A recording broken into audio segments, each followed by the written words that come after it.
Hi there, this is Ranjit, and in this video we'll be doing the review for the Xiaomi Redmi 1S, which is a very affordable Android phone by Xiaomi. And review is going to be very different, and I have actually made a pros and cons list of this device. And actually, let me talk about how I use my phones. I actually have two SIM cards. One is a high-end Android phone that I use, and a secondary SIM that I use on other devices. And I actually wanted to use the Xiaomi Redmi as my secondary device.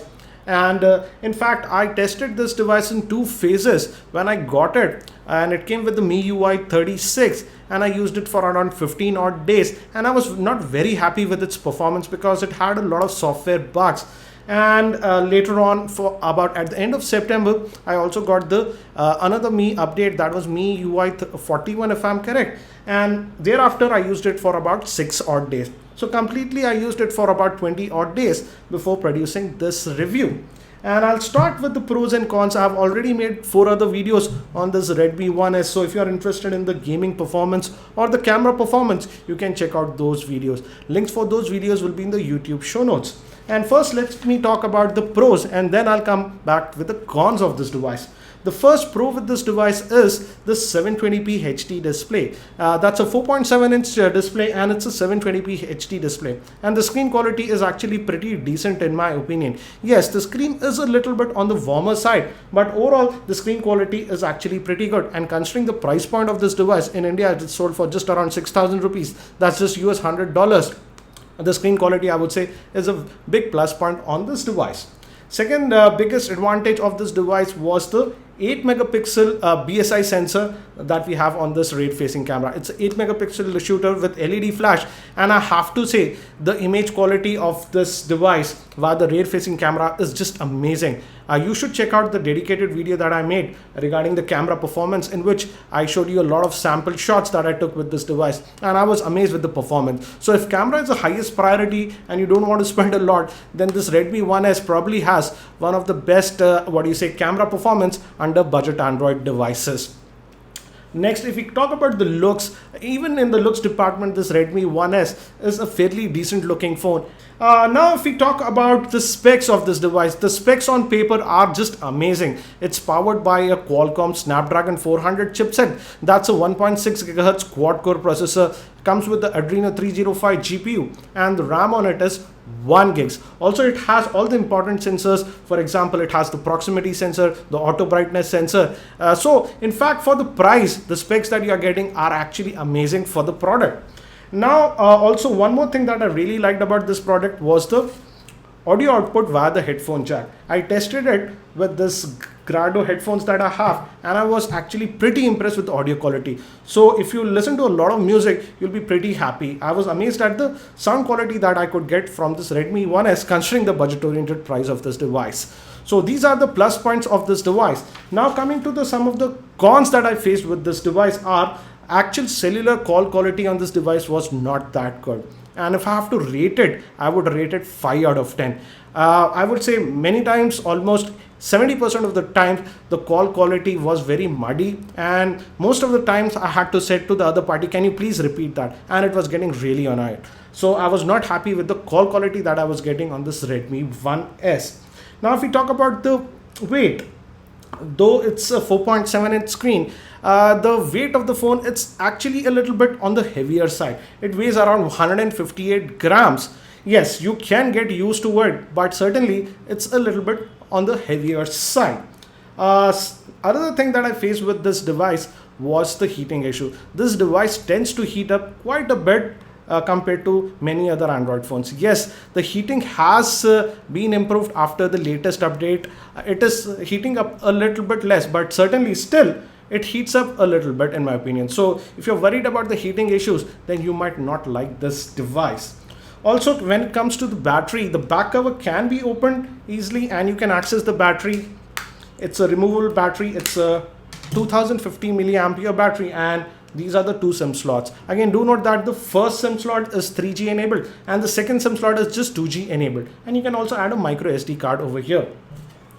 Coming to the battery life, I did all my testing with just a single SIM, and I was not very happy with the battery life. On Wi-Fi, yes, it could last over 1 day, but only on 3G connection, the battery life was not that good compared to many other Android phones that were running on the Snapdragon 400 chipset.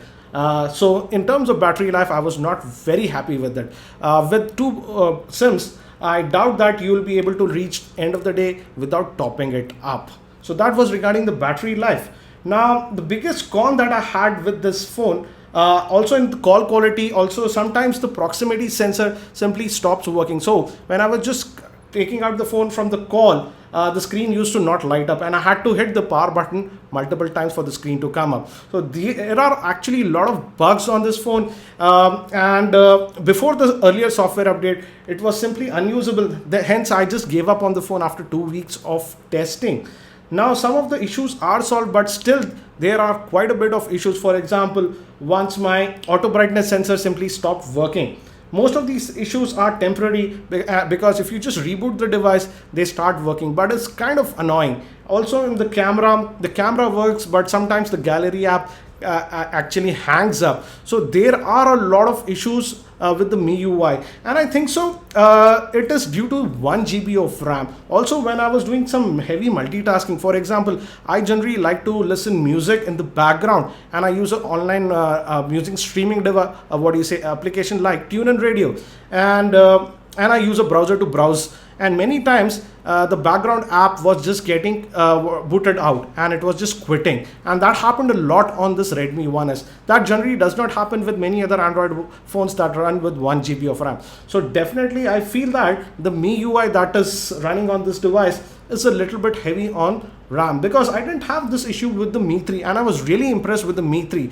And the thing with Mi 3 is that it has 2 gigs of RAM, whereas this Redmi 1S has just 1 gig of RAM. So I feel that the MIUI, though it's very functional and it offers a ton of functionality, with just 1 GB of RAM, it's a little bit less. Also, some of you have asked me about third-party launchers. Yes, you can run the Google launcher on this, and everything actually works. But again, if you do that, then the available memory is actually very less. After installing the Google launcher, I just had 150 MB of memory left for the apps. So I would not go bonkers with third-party launchers, because if you do that, then the available memory is actually very less to the device. And I think so that is one more reason many of the apps sometimes just get booted out on this device. Before the earlier software update, in fact, if you watch my gaming review with this device, Asphalt 7 was just quitting up in the middle. But after the latest software update, yes, I can run Asphalt 7. But again, multitasking is still a hit or a miss on this device. The biggest con I have with this device is smartphone is first a phone for me, and the cellular call quality and some of the issues that I was having with the device when making calls is simply a no go for me. And that is the reason that I'm simply not using this device as my secondary device, because when I was using it many times in the calls, I had issues with this device. So considering all the pros and cons with this device, I would say this is an okay device if you are a very casual kind of a user who does not make a lot of voice calls and cellular connectivity is not a big concern for you. Then this device might be a great for you. Also, if your highest priority is camera, then certainly the camera on this Redmi 1S is one of the best among budget Android phones. But considering the overall aspects of this phone, another thing that I wanted to talk about is the build quality. The one I have does make a lot of creaking noise. I heard that the new batch of Redmi 1S, the build quality has been improved, but certainly with the one that I have, it makes a lot of creaking noise. So it doesn't give you that assuring feeling, in my opinion. So coming to me, I have decided not to use this Redmi 1S as my secondary device, because simply speaking, the cellular call quality is simply not good in my opinion. And also some of the other bugs like the proximity sensor and the light sensor that randomly stops working is a no-go for me. So that's my review for this Redmi 1S. I know that many other reviewers have praised this device, but this is my frank opinion after using this device for about 20 odd days. And during that time, about for 10 days, I used this Android One device. This is from Spice, And in fact, I was actually a lot more impressed with this Android One device. Yes, the camera on this Android One device is not that great, but as of now, instead of this Redmi 1S, I'm using my Android One device as my secondary device. I hope that you found this review helpful. If you found it helpful, I'll appreciate if you can click the like button, and if you did not like this review, hit that dislike button, and also share your opinions in the YouTube comment section. Thank you for watching this video. This is Ranjit, and I hope to see you in my next video.